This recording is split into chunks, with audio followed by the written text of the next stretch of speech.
Hey, boys and girls, keep it where it is. You're gonna like this show. I mean, you've been tuning in all these different times. This is the 9th one of There Is a Place. By the way, you may be wondering, boy, this guy, every time we tune in, he's just sitting down. I said, well, the reason that is, boys and girls, I'm 97 years old. I can't be jumping around.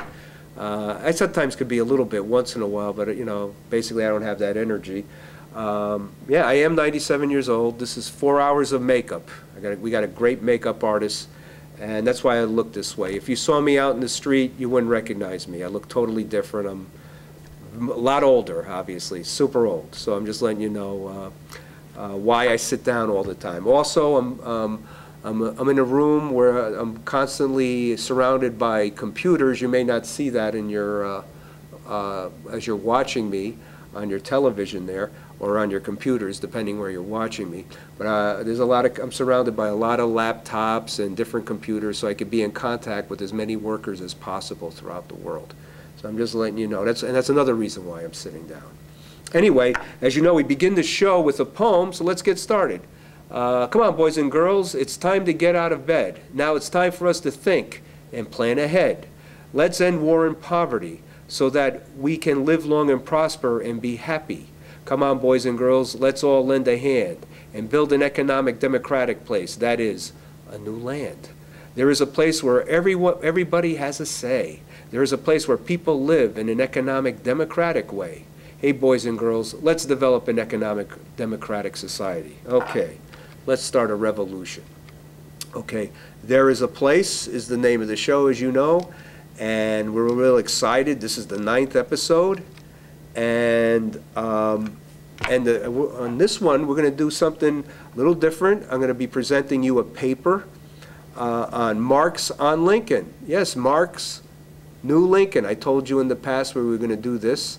So we're going to look at Marx writing a letter to Lincoln, and also Marx writing about Lincoln during the time of the Civil War. He worked for a newspaper, Marx, and he wrote some very interesting things about Lincoln. Marx liked Lincoln a whole lot, and I think you'll find it very interesting what Marx had to say about Lincoln. I'm your host, a storyteller, and let's get started. Let's see what Marx did. Now, first, we always talk about economic democracy. We'll talk about it at the beginning of the show. Once again, it's the collective ownership or control by the workers of the factories, mills, mines, railroads, land, and all other apparatuses of producing. Yes, it's a collective ownership. All the workers own and control this, and they control it democratically. Economic democracy means producing to satisfy human needs, not as under the market economy for selling and profit. Yes, we produce things for what we need, not to make a profit, okay? That it benefits everybody, and that we could continue to develop and grow to be, needs for not only food and basics, but for our creativity, because that's a need for more knowledge, need for better technology, so on and so forth. Economic democracy means true command and administration of the industries and social services by the workers through a democratic government based on their economic organization and not controlled and managed by a fraction of a percentage of the population, as in the market economy. Yes, you don't have a handful of people who won't control most things. For instance, in the United States, you have 10% of the population owner controlling 80% of the wealth. There's no way of justifying that. That's ridiculous. You have 90% of the people, and they only own or control 20% of the wealth. The 90% of the people do the overwhelming majority of the work, and they only control 20% of the wealth, have only 20% of the wealth. There's something wrong with that. Okay, in an economic democracy, that would not happen. That is not part of what an economic democracy is about. So anyway, let's continue. Okay, that's the reference where I got that concerning what economic democracy is. Oh, here's our friend Karl Marx. There's Santa Claus. Okay, and he is Santa Claus because he's talking about sharing. That's the type of society he was talking about. And also, it's very interesting, like I said, Marx wrote on Lincoln. And the praises he had for Lincoln, you got to understand, during that time period, most newspapers of the world and in the United States were writing negative things about Lincoln. Matter of fact, they even said that he wasn't bright. Could you imagine saying Abraham Lincoln was not bright? He doesn't know what he's doing. Marx praised Lincoln from the very beginning. He saw what Lincoln was all about, and I think you're going to find this very interesting. So when Marx studied, he studied the social world from the worker's perspective. Okay, basically, the workers do most of the work, if not all the work, so therefore they should get most, if not all, the rewards. That's simple. That's the worker's viewpoint. That's what Marx presented.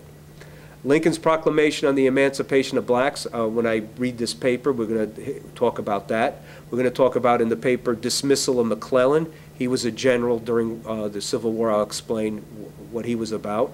We're going to write the Working Men's International Association letter to Lincoln.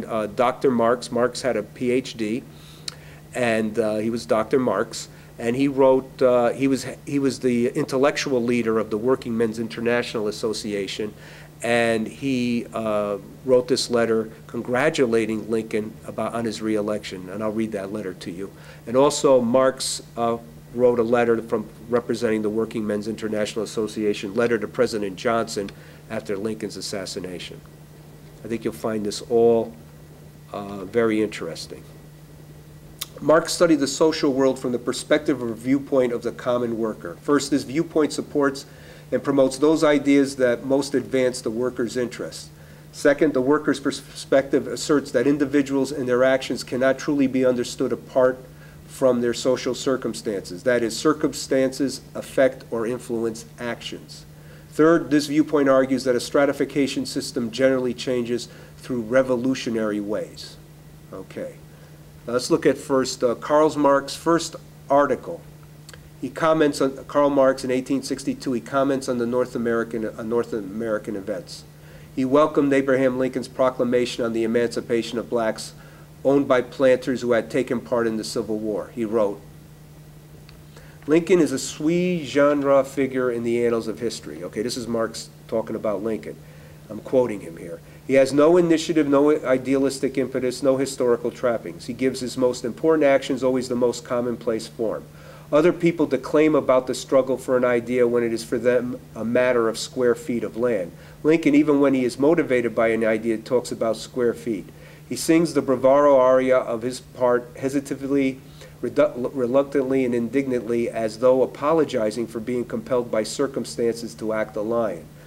Excuse me, the most redoubtable decrees, which will always remain remarkable historical documents flung by him at the enemy, all look like and are intended to look like routine summonses sent by a lawyer to the lawyer of the opposing party, subtle legal arguments, involved hidebound juridical acts. His latest proclamation, which is drafted in the same style, is the Manifesto abolishing slavery. It is the most important document in American history since the establishment of the Union, and it denotes the tearing up of the old American Constitution. Nothing is simpler than to show that Lincoln's principal political actions contains much that is aesthetically repulsive, logically inadequate, farcical in form, and politically contradictory. But Lincoln's place in the history of the United States and of mankind will nevertheless be next to that of Washington." Isn't that interesting, boys and girls? Marx said he puts Lincoln, as far as the history of the United States, next to Washington. This is in 1862, Marx said this. The North was losing the war in 1862. Look at that foresight that Marx had. He saw what Lincoln was all about. Now he also wrote, "Lincoln is not the product of a popular revolution. This plebeian who worked his way up from stonebreaker to senator in Illinois without intellectual brilliance, without a particular outstanding character, without exceptional importance, an average person of goodwill, was placed at the top by the normal interplay of the forces of universal suffrage, unaware of the great issues at stake. The New World has never achieved a greater triumph than by this demonstration that, given its political and social organization, ordinary people of goodwill can accomplish feats which only heroes could accomplish in the old world." That's true. You know, he was impressed by this, Marx, by the way, that here someone from Lincoln's background, no, not an aristocrat, is made president of the United States. You know, at that time, that was not possible in Europe.